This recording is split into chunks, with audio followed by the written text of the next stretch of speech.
Photo എടുക്കാൻ ഉപയോഗിക്കുന്ന ക്യാമറകളെ പ്രധാനമായിട്ടും മൂന്നായി തരംതിരിക്കാം. ഇതിൽ ആദ്യത്തേത് പോയിൻ്റ് ആൻഡ് ഷൂട്ട് ക്യാമറയാണ്.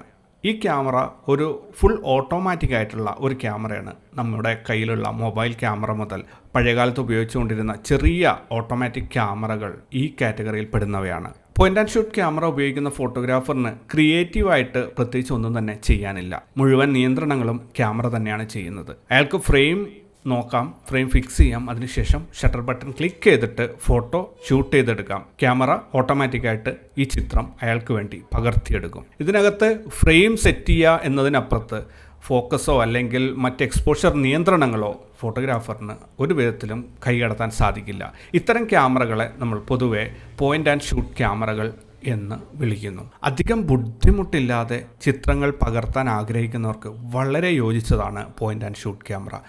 ഇതിനകത്ത് പ്രത്യേകിച്ച് ഫോക്കസ്, എക്സ്പോഷർ അല്ലെങ്കിൽ അപ്പർച്ചർ, ISO, ഷട്ടർ സ്പീഡ്, ഇങ്ങനെ ഒരു കാര്യങ്ങളും തന്നെ ചിന്തിക്കേണ്ടതില്ല.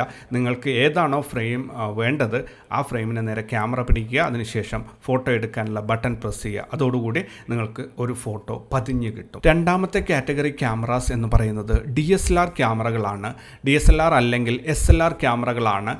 SLR എന്നതുകൊണ്ട് ഉദ്ദേശിക്കുന്നത് ഒരൊറ്റ ലെൻസിലൂടെ ഫോട്ടോഗ്രാഫർ കാണുന്ന അതേ ഫ്രെയിം തന്നെ അയാൾക്ക് ചിത്രമായി പകർത്തിയെടുക്കാനും സാധിക്കുന്നു. ഇതിനെയാണ് നമ്മൾ SLR ക്യാമറ അഥവാ സിംഗിൾ ലെൻസ് റിഫ്ലക്സ് ക്യാമറകൾ എന്ന് വിളിക്കുന്നത്. ഇതിൻ്റെ പ്രധാനപ്പെട്ട പ്രത്യേകത ഇതിൻ്റെ ലെൻസുകൾ അഴിച്ചു മാറ്റാൻ പറ്റുന്നതും വിവിധ തരം ലെൻസുകൾ ഇതിന് അറ്റാച്ച് ചെയ്ത് ഉപയോഗിക്കാൻ സാധിക്കുന്നു എന്നുള്ളതാണ്. അതുകൂടാതെ ഏറ്റവും ഉയർന്ന ക്വാളിറ്റിയുള്ള ചിത്രങ്ങൾ പകർത്തിയെടുക്കാൻ DSLR അല്ലെങ്കിൽ SLR ക്യാമറകൾക്ക് സാധിക്കുന്നു എന്നുള്ളതാണ് ഈ ഒരു കാറ്റഗറി ക്യാമറയുടെ പ്രത്യേകത. ഇനി മൂന്നാമത്തെ കാറ്റഗറി ക്യാമറകൾ എന്ന് പറയുന്നത് ബ്രിഡ്ജ് ടൈപ്പ് ക്യാമറകൾ എന്ന് പറയുന്നതാണ്. ബ്രിഡ്ജ് ടൈപ്പ് എന്ന് പറയുന്നത് കൊണ്ട് ഉദ്ദേശിക്കുന്നത് പോയിൻ്റ് ആൻഡ് ഷൂട്ട് ക്യാമറയുടെ ലാളിത്യവും അതേ സമയത്ത് SLR ക്യാമറയുടെ ഒട്ടനവധി കൺട്രോളുകളും ഉൾപ്പെടുത്തിക്കൊണ്ട് SLRൽ നിന്നും പോയിൻ്റ് ആൻഡ് ഷൂട്ടിലേക്ക് തമ്മിൽ ബ്രിഡ്ജ് ചെയ്യുന്ന അല്ലെങ്കിൽ ആ രണ്ടിൻ്റെയും ആ ഒരു ഗ്യാപ്പ് ഫില്ല് ചെയ്യുന്ന ക്യാമറകളെയാണ് ബ്രിഡ്ജ് ടൈപ്പ് ക്യാമറകൾ എന്ന് വിളിക്കുന്നത്. ബ്രിഡ്ജ് ടൈപ്പ് ക്യാമറകളുടെ പ്രധാനപ്പെട്ട പ്രത്യേകത അതിൻ്റെ ഒരു സൂം റേഞ്ചാണ്. വളരെയധികം ദൂരെ സൂം ചെയ്ത് ഓരോ ഒബ്ജക്റ്റിനെയും പകർത്തിയെടുക്കാൻ സാധിക്കുന്ന ക്യാമറകളെയാണ് ബ്രിഡ്ജ് ടൈപ്പ് ക്യാമറകൾ എന്ന് വിളിക്കുന്നത്. ബ്രിഡ്ജ് ടൈപ്പ് ക്യാമറകൾക്കുള്ള ഒരു ന്യൂനത അതിൻ്റെ ലെൻസ് അഴിച്ചു മാറ്റിയിട്ട് മറ്റൊന്ന് ഫിക്സ് ചെയ്യാൻ പറ്റില്ല എന്നുള്ളതാണ്. അതുപോലെ മറ്റൊരു ന്യൂനതയാണ് അതിൻ്റെ പിക്ചർ ക്വാളിറ്റി SLRനെ കമ്പയർ ചെയ്ത് നോക്കും വളരെ കുറവായിരിക്കും. ഒരു സ്ക്രീനിൽ കാണാൻ മനോഹരമായിരിക്കും എങ്കിലും അത് റിയൽ ലൈഫ് പ്രിൻറ്റിങ്ങിൽ അത്രയധികം ക്വാളിറ്റി കാണിക്കാറില്ല. അതുകൊണ്ട് തന്നെ പ്രൊഫഷണൽ ജോലികൾക്ക് അല്ലെങ്കിൽ ഒരു ജോലിയായി ഫോട്ടോഗ്രാഫി ചെയ്യുന്ന ആൾക്കാർക്ക് ഇത്തരം ബ്രിഡ്ജ് ടൈപ്പ് ക്യാമറകൾ ഉപയോഗിക്കാൻ സാധിക്കാറില്ല. അതേസമയം സഞ്ചാരികൾ അല്ലെങ്കിൽ ഒരു ഫാമിലി ഓറിയൻറ്റഡ് ആയിട്ടുള്ള ഒരു വ്യക്തിക്ക് അദ്ദേഹത്തിൻ്റെയും കുടുംബത്തിൻ്റെയും ചിത്രങ്ങൾ പകർത്തേണ്ടത് മാത്രമാണ് SLRൻ്റെ ഒരുപാട് സെറ്റിങ്സിനെ കുറിച്ച് വലിയ പഠിക്കാൻ താല്പര്യമില്ലാത്ത ആൾക്കാരൊക്കെ ആണെങ്കിൽ അവർക്ക് ഏറ്റവും നല്ലത് ഇത്തരം ബ്രിഡ്ജ് ടൈപ്പ് ക്യാമറകളാണ്. യാത്രകൾ പോകുന്ന സഞ്ചാരികൾക്ക് എത്ര ദൂരെയുള്ള ഒബ്ജക്റ്റിനെയും ഷൂട്ട് ചെയ്തെടുക്കാം. അതുപോലെ ഒരേ സമയത്ത് ടെലിയും വൈഡുമായിട്ട് നല്ല രീതിയിൽ വളരെ വൈഡായിട്ടുള്ള ഒരു ഫ്രെയിം ഷൂട്ട് ചെയ്യാനും പറ്റും. അതുപോലെ ദൂരെയുള്ള വസ്തുക്കളെ സൂം ചെയ്തെടുത്ത് ഫോട്ടോ പകർത്തിയെടുക്കാനും സാധിക്കും ഈ ഒരു ബ്രിഡ്ജ് ടൈപ്പ് ക്യാമറ കൊണ്ട്.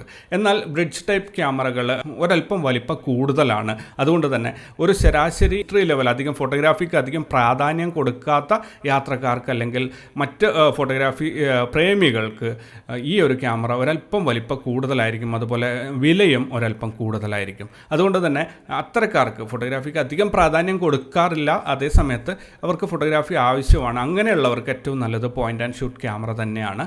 അതേപോലെ പ്രൊഫഷണലി അല്ലെങ്കിൽ ഹൈ ക്വാളിറ്റി ചിത്രങ്ങൾ വേണം. അത് മാത്രമല്ല അവർക്ക് വിവിധ തരം ലെൻസുകൾ ഉപയോഗിക്കാൻ സാധിക്കണം. ഇങ്ങനെയൊക്കെയുള്ള ആവശ്യങ്ങളുള്ള ആൾക്കാർക്ക് ഏറ്റവും നല്ലത് DSLR അഥവാ SLR ക്യാമറകളാണ്. അപ്പോൾ ഈ ഒരു സെഷനിൽ ഞാൻ പറഞ്ഞത് 3 ടൈപ്പ് ക്യാമറകളെ കുറിച്ചാണ്. ഒന്ന് പോയിൻ്റ് ആൻഡ് ഷൂട്ട് ക്യാമറകളാണ്, നമ്മുടെ മൊബൈൽ ക്യാമറ അല്ലെങ്കിൽ അതുപോലെയുള്ള കുഞ്ഞു ക്യാമറകൾ, പ്രത്യേകിച്ച് ഒരു കൺട്രോൾസും നിയന്ത്രണങ്ങളും ഇല്ലാതെ ഒരു ക്ലിക്കിന് ഫോട്ടോ കിട്ടുന്ന ടൈപ്പ് ക്യാമറകൾ.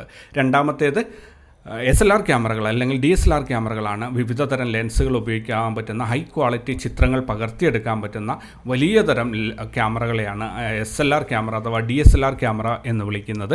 മൂന്നാമത് ഞാൻ പറഞ്ഞത് ബ്രിഡ്ജ് ടൈപ്പ് ക്യാമറകളാണ്.